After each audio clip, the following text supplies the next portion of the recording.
বাংলাদেশে ১৯৯০ সালের ডিসেম্বরে প্রবল গণ আন্দোলনের মুখে সামরিক শাসক হুসেন মোহাম্মদ এরশাদের পদত্যাগ ও ক্ষমতা হস্তান্তরের দালিলিক ভিত্তি ছিল আন্দোলনরত ৩ জোটের ঘোষিত রূপরেখা। তখনকার আন্দোলনকারী ও বিশ্লেষকদের মতে এটি ছিল ক্ষমতা হস্তান্তর ও রাজনীতি রাষ্ট্র পরিচালনার দলিল, যা পরে আর বাস্তবায়িত হয়নি। তখন যে ৩টি জোট ওই রূপরেখায় প্রণয়ন ও ঘোষণা করেছিল সেগুলো হলো আওয়ামী লীগের নেতৃত্বাধীন ৮ দলীয় জোট, বিএনপির নেতৃত্বাধীন ৭ দলীয় জোট এবং বাম ঘোরানো দলগুলোর সমন্বয়ে ৫ দলীয় জোট। এর বাইরে একই দাবিতে জামায়াতে ইসলামী যুগপৎ আন্দোলন করেছিল, তবে তারা কোনো জোটে ছিল না। এরশাদের বিরুদ্ধে আন্দোলনে তীব্র হয়ে উঠলে ওই বছরের ১৯ নভেম্বর জোট ৩টি আলাদা সমাবেশ থেকে একযোগে রূপরেখাটি ঘোষণা করে, যার মূল লক্ষ্য হিসেবে একটি নির্দলীয় তত্ত্বাবধায়ক সরকারের অধীনে নির্বাচনের মাধ্যমে সার্বভৌম সংসদ গঠনের লক্ষ্যে এরশাদের পতনকে তুলে ধরা হয়েছিল।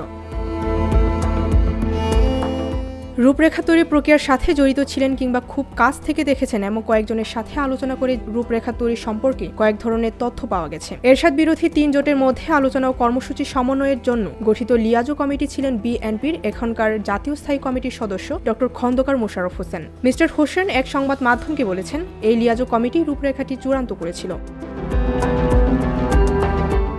সিপিবির সভাপতি মুজাহিদুল ইসলাম সেলিম বলেছেন, তখনকার ৩ জোটের নেতাদের পরামর্শে রূপরেখার খসড়াটি তিনিই দাঁড় করিয়েছিলেন, যা পরে ৩ জোটের লিয়াজো কমিটি পরিমার্জন করার পর বিএনপির চেয়ারপারসন খালেদা জিয়া ও আওয়ামী লীগ সভানেত্রী শেখ হাসিনার অনুমোদন পেয়ে চূড়ান্ত হয়।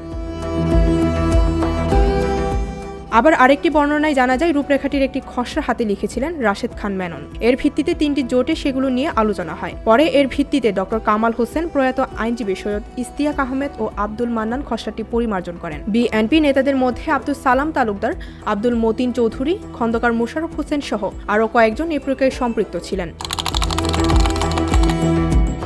৩ জোটের রূপরেখার যে প্রচারপত্র তখনকার সরকার বিরোধী আন্দোলনরত দলগুলো প্রকাশ করেছিল তাতে দেখা যায় যে শুরুতে রূপরেখার লক্ষ্য তুলে ধরা হয়েছে। এতে বলা হয়েছিল, স্বৈরাচারী এরশাদ সরকারের দুঃশাসনের কবল হতে মুক্তকামী জনগণ এরশাদ সরকারের অপসারণের দাবিতে এবং দেশে একটি স্থায়ী গণতান্ত্রিক ধারা ও জীবন পদ্ধতি কায়েম এবং মুক্তিযুদ্ধের চেতনা ও মূল্যবোধ পূর্ণ প্রতিষ্ঠার লক্ষ্যে চলমান গণ আন্দোলনে সকল শ্রেণী ও পেশার মানুষ এক বীরত্বপূর্ণ সংগ্রামে অবতীর্ণ হয়েছে।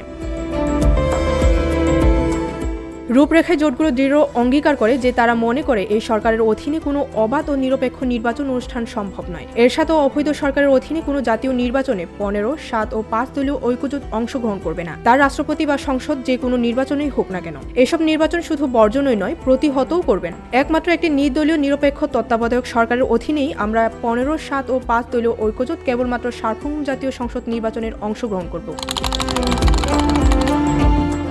রূপরেখায় যা লেখা হয়েছিল সেভাবে একজন নির্দলীয় ব্যক্তি হিসেবে ৩ জোটের তখন প্রধান বিচারপতি শাহাবুদ্দিন আহমেদের নাম চূড়ান্ত করে এবং তাকে ভাইস প্রেসিডেন্ট নিয়োগ করে তার কাছে ক্ষমতা হস্তান্তর করেন এরশাদ। সবচেয়ে বড় বিষয় ছিল তারা একটি আচরণবিধি দিয়েছিল রূপরেখায়, কিন্তু নির্বাচন হয়ে যাওয়ার পর সরকার পদ্ধতি পরিবর্তন ছাড়া আর কিছুই হলো না। সংসদও অকার্যকর হয়ে গেল, ফায়দা ভিত্তিক রাজনীতি শুরু হলো, সরকারি দল কর্তৃত্ব পরায়ণ হতে শুরু করলো, আর বিরোধীরাও দায়িত্বশীল থাকলো না। ধীরে ধীরে পুরো নির্বাচন ব্যবস্থায় ধসে পড়ল, যা আরেকটি গণ অভ্যুত্থানের জন্ম দিল ২০২৪ সালে এসে। এক সংবাদ মাধ্যমকেই বলেছিলেন তিনি। মূলত নির্বাচন নিয়ে রূপরেখায় করা অঙ্গীকার বড় ধাক্কা খেয়েছিল ১৯৯৪ সালে একটি সংসদীয় উপনির্বাচনে ব্যাপক কারচুপির ঘটনায়। ওই নির্বাচনের পর আবার তত্ত্বাবধায়ক সরকারের অধীনে নির্বাচনের দাবিতে আন্দোলন শুরু হয়। শেষ পর্যন্ত ১৯৯৬ সালের ১৫ই ফেব্রুয়ারিতে বিতর্কিত নির্বাচনের পর সংসদে তত্ত্বাবধায়ক সরকারের বিল পাশ করে ক্ষমতা ছাড়তে বাধ্য হন খালেদা জিয়া। আবার শেখ হাসিনা ক্ষমতায় থাকার সময় তত্ত্বাবধায়ক সরকারের বিধানই তুলে দেন সংবিধান থেকে এবং ৩টি বিতর্কিত নির্বাচন করার পর শেষ পর্যন্ত ক্ষমতা ছাড়তে বাধ্য হয়ে ভারতে আশ্রয় নেন তিনি। ডেস্ক রিপোর্ট, ভোরের পাতা।